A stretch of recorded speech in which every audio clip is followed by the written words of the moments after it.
Why you should wait to have sex until marriage. Some of you may be asking, is it a sin if I casually sleep with my boyfriend or girlfriend? Is it a sin if I casually have sex with friends? Why would God give me these desires if I can't have sex outside of marriage? I'm gonna show you today what the Bible says and give you my perspective to show you what you can do if you're serious. Okay, really quick, the Bible doesn't say specifically that if you have sex outside of marriage that it's a sin and you're gonna catch 30 STDs and then go to hell. But it's heavily detailed and heavily implied. I got 5 verses that I'm gonna share with you, and then I'm gonna give you my perspective. 1 Corinthians 7:2. But since sexual immorality is occurring, each man should have sexual relations with his own wife, and each woman with her own husband. So that means have sex with your wife, have sex with your husband.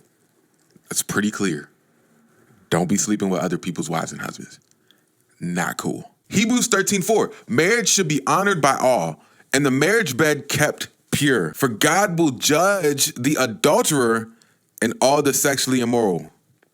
Marriage should be honored by all. It's a big deal. 1 Corinthians 6:18. Flee from sexual immorality. Every other sin a person commits outside of the body, but the sexually immoral person sins against his own body. So pretty much what it's saying is every other sin that you do when you steal, that's outside of the body. When you cut somebody out, that's outside of the body. But what this is saying is that, first of all, it's telling you right there that being sexually immoral is a sin. It's not only a sin that you commit outside of the body, but it's a sin that you commit against your own body.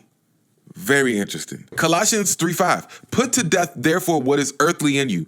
Sexual immorality, impurity, passion, evil desires, which is idolatry. I'm sure some of y'all listening to this and y'all like, bro, I'm in big trouble. But I also want to remind you, God is a God of grace and he's a God of love. And if you are indulging in this stuff right now, there's still time for you to get it right. But listen, there's so many verses like this. To answer the question, why should I wait? The Bible makes it so clear that this is something God cares about. So let's go back to the questions that I asked earlier. Is it a sin if I casually sleep with my boyfriend or girlfriend? Yes. Is it a sin if I casually have sex with friends?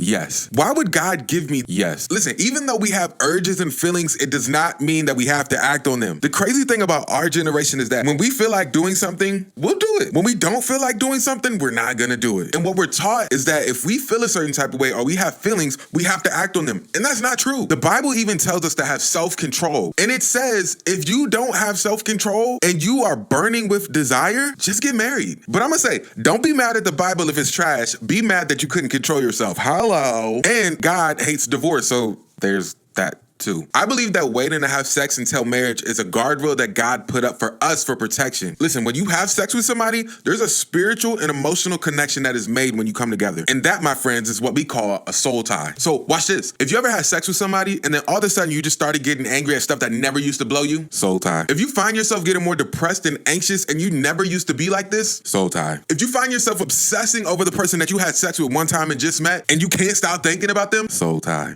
You become soul-tied and jacked up when you do it outside of God's will. And I didn't even talk about kids, abortions, STDs, all the crap that comes with that. So listen, do it God's way. It is so worth it. I waited to have sex with my wife, and y'all be slaying that, y'all. Oh my God. Anyway, look. Don't forget to support the ministry and get yourself a Freedom t-shirt. They are on sale right now, and I can't wait to see you rock your Freedom t-shirt. Go ahead, give this video a like, comment, and subscribe. And if you have friends that are asking these questions and this video helped you, go ahead and send this to them. Y'all have a great day. Peace.